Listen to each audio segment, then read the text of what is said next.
자, 그림 가는 저울 위에 고정된 수직봉을 따라 연직 방향으로 운동할 수 있는 로봇을 수직봉에 매달고 로봇이 정지한 상태에서 저울의 측정값을 0으로 맞춘 모습을 나타낸 것이다 했습니다. 자, 지금 본 그림을 보면 처음에 86뉴턴이었는데 그렇죠? 나중에 0뉴턴이 된 거죠. 그럼 86뉴턴이 나타났다는 얘기는 0뉴턴 되기 전에요. 이 수직봉과 로봇이 저울을 눌렀기 때문에 86뉴턴이라는 힘이 저울에 표시가 됐을 겁니다. 그런데 이걸 0으로 만든 겁니다. 자, 그럼 보면 이때 이 0이라는 이 의미는 0이라는 의미는 이 의미는 86뉴턴이 0이 됐다는 얘기인 거잖아요. 그렇죠? 그럼 이 순간에 이 86뉴턴이라는 힘은 어느 방향으로 힘을 작용했다는 얘기냐면 아래 방향으로 눌렀다는 얘기예요. 지금 누르고 있는 상태인 겁니다. 그렇죠? 그럼 만약에 이 수직봉을 빨간색으로 해볼까요? 수직봉을 위로 당겼어요. 그러면 저울에 누르는 힘이 줄어들고 저울이 들려지겠죠. 이 판이 들려질 겁니다. 그럼 들려질 때는 이쪽으로 저울이 들려지는 힘은 무슨 방향이? 마이너스 방향의 힘이 되는 거죠. 그렇죠? 지금 플러스와 마이너스를 정의를 해야 됩니다. 지금 누르는 힘은 플러스 힘, 들어 올리는 힘은 마이너스 힘. 이렇게 되는 겁니다. 그래서 여기 지금 나는 로봇이 운동하는 동안에 저울에서 측정한 힘을 시간에 따라 나타낸 거잖아요. 그러니까 여기서 지금 이 값은 여기서 이 축은 플러스인 거예요. 그렇죠? 이 플러스는 무슨 힘이냐? 누르는 힘이다. 저울을. 그 다음에 여기서 마이너스 힘이 나왔다. 이거는 저울판을 당기는 힘이다. 이렇게 생각할 수 있는 거죠. 이 방향을 생각할 수 있어야 됩니다. 그림의 조건에, 문제의 조건에서. 자, 이런 내용을 정리를 하고 문제를 보겠습니다. T2일 때 로봇에 작용하는 알짜임의 방향은 연직 위방향이다. 자, T2인 겁니다. T2인 지금 0으로 만들어 놨는데 0보다 더 눌린 거죠. 0보다 더 눌린 겁니다. 어떻게 해서? 로봇이 움직여서. 그렇다는 얘기는 지금 로봇은 수직봉에 붙어 있긴 하지만 저울에 결국 다 있는 이 물체는 누구예요? 제가 여기 쳐볼게요. 이제 보면은 저울이 지금 얘를 눌렀으니까 0.1 플러스 뉴턴의 플러스 0.1 뉴턴의 힘이 생겼다는 얘기죠. T2일 때 플러스 0.1 뉴턴의 힘을 저울이 받은 거예요.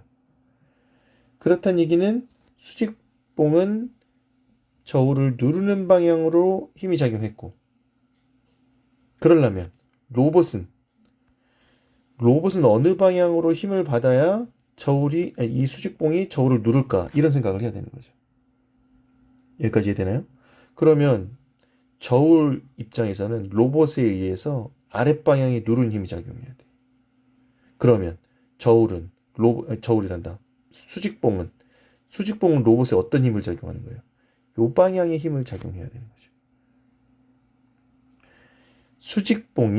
자, 요거를 좀 더 풀어볼게요. 수직봉이 로봇에 작용하는 힘, 요것과 로봇이 수직봉에 작용하는 힘을 봐봐요. 이 두 힘은 무슨 관계예요? 작용, 반작용의 관계입니다. 작용, 반작용의 관계에 있는 얘기는 크기는 같고 힘의 방향은 반대이다. 요거잖아요. 그러니까 지금 생각을 해보면 자, 다시 문제로 갑시다. 수직봉이 아래로 눌렸어요. 수직봉이 아래 방향으로 힘을 받았다는 얘기죠. 그쵸? 로봇이 움직여서 여기 로봇이 운동한다고 했으니까 움직여서 그러면 아래 방향으로 힘을 받냐면 로봇은 윗방향으로 힘을 받아야겠죠. 둘 사이에 서로 힘을 주고받는 거잖아요. 수직봉이 로봇에 작용하는 힘은 윗방향, 로봇이 수직봉에 작용하면 아랫방향. 로봇이 수직봉에 작용하면 아랫방향인 거 어떻게 알았어? 저울 값이 플러스니까. 값이 플러스니까. 요걸 가지고 하는 거죠. 네, 그래서 기억은 작용, 반작용에 대한 개념을 이해하느냐 이런 얘기입니다. 그래서 다시 보면 로봇에 작용하는 알짜 힘의 방향은 연직 윗방향이다. 네, 연직 윗방향이다. 맞죠? 로봇의 작용 연직 윗방향으로 알짜 힘이 작용해야 수직봉을 아래로 누르는 겁니다. 그쵸? 니은 T3일 때 속력은 0이다. 지금 보면 자 그래서 눌렀어요. 지금 여기 0이었는데 눌렀죠. 누른다는 얘기는 얘가 누르기만 하고 있는 겁니까? 움직이고 있는 거죠. 올라가고 있는 겁니다. 이쪽 방향으로 알짜 힘을 받았으니까 이 로봇 무슨 운동해요? 등가속 운동 하겠죠. 그런데 T3일 때 힘이 0이 됐대요. 알짜 힘이 0이 된 거예요. T3일 때 알짜 힘이 0이 된 거예요. 그럼 이 알짜 힘이 0이라는 게 무슨 의미냐? 다시 처음에 문제 조건으로 합시다. 자, 저울이 0이 됐을 측정값이 0으로 맞춰 놓은 거잖아요. 원래는 정지했을 때 86N의 힘이 있었는데 이 힘을 0N으로 맞춘 거예요. 그럼 0N이 됐다는 얘기는 얘는 지금 정지에 있었다는 얘기인 겁니다. 그렇죠. 정지에 있었다는 얘기는 알짜 힘이 0인 거죠. 그러니까 알짜 힘이 0일 때 저울 측정 값은 0으로 나타나는 거예요. 근데 T3는 지금 어떤 상황이냐면 T2일 때 이 구간에서 움직이고 있었어요.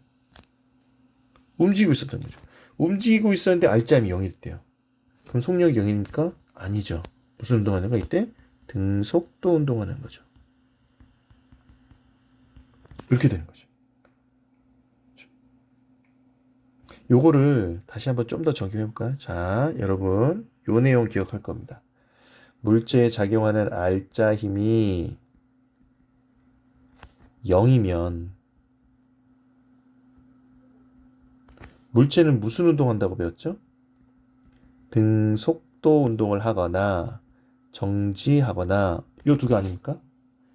그런데 T3일 때 알짜 힘이 0이 됐어요. 0이 됐으니 등속도 운동 아니면 정지인데 얘가 만약에 정지 상태에 있었다면 T3 이전에 정지 상태에 있었다면 계속 정지를 유지할 거고 운동을 하고 있었으면 운동 상태를 유지하겠죠. 근데 T2일 때는 움직이고 있었죠.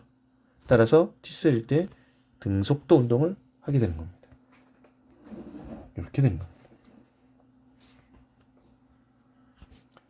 자, 이번에는 디귿을 볼까요? 디귿이 조금 고민을 많이 해야 되는 문제인데 T4일 때 가속도의 크기는 1m/s 제곱이다 했어요. 자, T4일 때 힘을 볼까요? 자, 여기 있네요. 요거 얼마 몇 뉴턴? 마이너스 0.2뉴턴. 마이너스 힘이네요. 마이너스 힘. 그러면 자, 다시 이거 지우면 T4일 때는 마이너스 방향으로 힘이 작용했다는 얘기는 이 저울판이 윗방향으로 힘을 받았다는 얘기인 겁니다. 그 얘기는 수직봉이 윗방향으로 힘을 받은 거죠. 수직봉이 윗방향으로 힘을 받았으니까 로봇은 어느 방향으로 힘을 받는 거예요? 아랫방향으로 힘을 받는 거죠. 이 방향으로 받는 거예요. 무슨 관계? 작용, 반작용 관계. 그러면 수직봉이 받는 힘이 0.2N이니까 작용, 반작용에서 방향은 반대, 크기는 같아. 그럼 로봇이 받는 힘은 어느 방향, 얼마냐, 몇 뉴턴 되는 거예요? 0.2N이 되는 겁니다. 로봇이 받는 힘의 크기는 0.2N이 되는 거죠. 그래서 이 디귿을 정리를 하면 로봇이 받는 알짜 힘은 0.2N이고 가속도의 크기는 A 모르고 질량은 몇 킬로그램? 0.1kg이다 이겁니다. 그쵸? 따라서 A는 얼마? 2m/s 제곱이다 이거죠. 그래서 디귿도 틀립니다. 그럼 뭐만 맞아요? 기억만 맞습니다. 이렇게 문제를 풀 수가 있습니다. 작용, 반작용에 대한 원리, 힘의 크기는 같고 방향은 반대이다. 이 내용을 다시 한번 정리해 두시기 바랍니다. 수고하셨습니다.